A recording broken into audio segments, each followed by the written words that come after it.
नमस्कार. आज देखील आपण वेगळ्या विषयावर बोलणार आहोत आणि तो विषय म्हणजे NC म्हणजे काय आणि FIR म्हणजे काय आणि दोघांमधला फरक म्हणजे काय याबद्दल मी सविस्तर माहिती आपल्याला सांगणार आहे.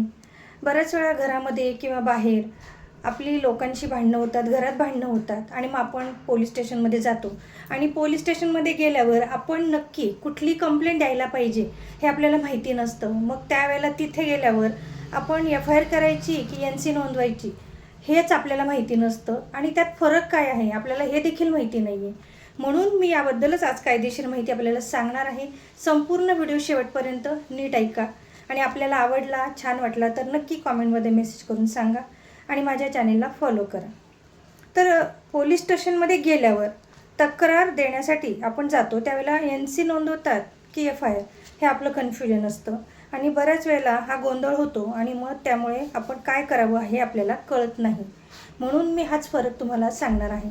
नमस्कार, मी ॲडव्होकेट वैशाली कोराटे बोलते आहे आणि आपण सगळ्यात पहिले NC म्हणजे काय हे बघणार आहोत. तर NC म्हणजेच नॉन कॉग्निझेबल कंप्लेंट असा त्याचा अर्थ आहे. ज्या गुन्ह्यामध्ये पोलिसांना थेट तपास करण्याचा किंवा आरोपीला अटक करण्याचा अधिकार नसतो अशा गुन्ह्यांची तक्रार NC म्हणून नोंदवली जात असते. जसं की साधी शिवीगाळ करणे, किरकोळ मारहाण करणे, तसंच काही छोटी मोठी भांडणं होणे, तसंच धमकी देणे काही छोट्या कारणांवरून, अशा प्रकरणांमध्ये आपल्याला पोलीस तक्रार नोंदवतात. म्हणजेच काय तर न्यायालयाच्या परवानगीशिवाय आपण तपास करू शकत नाहीत. म्हणजेच काय, या पद्धतीने तुम्ही जर कंप्लेंट केली तर पोलिसांना तक्रार सुरू करण्याचा काहीच त्यामध्ये अधिकार नसतो. म्हणजे काय, ते न्यायालयाच्या परवानगीशिवाय तपास करू शकत नाही.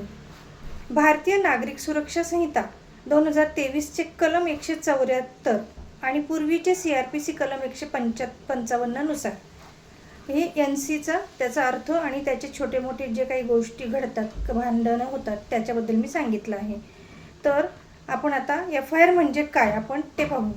सगळ्यात पहिले FIRचा अर्थ. FIR म्हणजे फर्स्ट इन्फॉर्मेशन रिपोर्ट.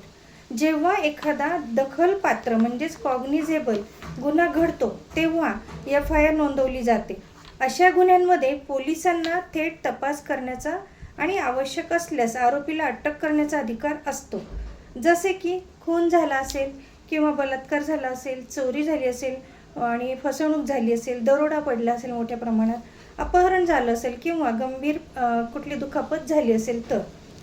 भारतीय नागरिक सुरक्षा संहिता 2023चे कलम 173 आणि पूर्वीचे CRPC कलम 154 नुसार NC आणि FIR मधील मुख्य फरक काय. NC मध्ये अदखलपात्र गुन्हा म्हणजेच नॉन कॉग्निझेबल याचा अर्थ आहे आणि FIR मध्ये दखलपात्र गुन्हा म्हणजेच कॉग्निझेबल. तर पोलिसांचा तपास केला तर कोणत्या याच्यात काय होतं, NC मध्ये न्यायालयाच्या परवानगीशिवाय तपास करता येत नाही आणि FIR मध्ये पोलीस तात्काळ तपास सुरू करू शकतात. अटक करण्याचा अधिकार आहे की नाही, तर NC मध्ये पोलिसांना थेट अटक करता येत नाही आणि FIR मध्ये पोलिसांना आवश्यक असल्यास अटक करता येते. गुन्ह्यांची गंभीरता. तर NC मध्ये किरकोळ स्वरूपाचे गुन्हे असतात आणि FIR मध्ये गंभीर स्वरूपाचे गुन्हे हे असतात. हा सर्व फरक तुम्हाला मी आता अटक करण्याचे अधिकार, नंतर गुन्ह्याची गंभीरता, तसंच पोलिसांनी कोणता तपास केला पाहिजे हे सगळं मी सांगितलेलं आहे. आता आपण जर पोलिसांना NC घेतली तर काय करायचं, म्हणजे जर पोलिसांनी NC घेतली तर काय करायचं. जर तुम्हाला वाटत असेल की तुमच्या प्रकरणात गंभीर गुन्हा झाला आहे आणि तरीही पोलीस FIR नोंदवत नाही तर तुम्ही काय केलं पाहिजे, यासाठी तुम्ही वरिष्ठ पोलीस अधिकाऱ्यांकडे तक्रार करू शकता. तसंच पोलीस अधीक्षक म्हणजेच SP यांच्याकडे लेखी अर्ज तुम्ही देऊ शकता. संबंधित न्यायालयात अर्ज करू शकतात आणि कायदेशीर सल्ला तुम्ही वकिलांकडनं हा घेऊ शकतात. ह्या सर्व गोष्टी तुम्ही करू शकता. तुम्हाला मी आता NC आणि FIR मधला फरक सांगितलेला आहे. NC म्हणजेच नॉन कॉग्निझेबल कंप्लेंट. यासाठी किरकोळ गोष्टी जर घडल्या असतील घरामध्ये बाहेर तर त्यासाठी तुम्ही NC नोंदवू शकतात आणि गंभीर गुन्ह्यामध्ये तुम्ही FIR करू शकतात. हा दोघांमधला मेन फरक आहे आणि पोलिसांना कोणत्या याच्यात कोणता अधिकार आहे हे मी तुम्हाला आत्ता सांगितलेलं आहे. आणि सर्वसामान्य लोकांनी कोणत्या गोष्टी लक्षात ठेवल्या पाहिजेत. तर तुम्ही प्रत्येक तक्रार ही FIR होत नाही हे लक्षात ठेवा. नंतर गुन्ह्याच्या स्वरूपानुसार NC किंवा FIR ही ठरत असते हे लक्षात ठेवा. तक्रार केल्यावर त्याची प्रत पोलिसांकडनं तुम्ही नक्की घ्या.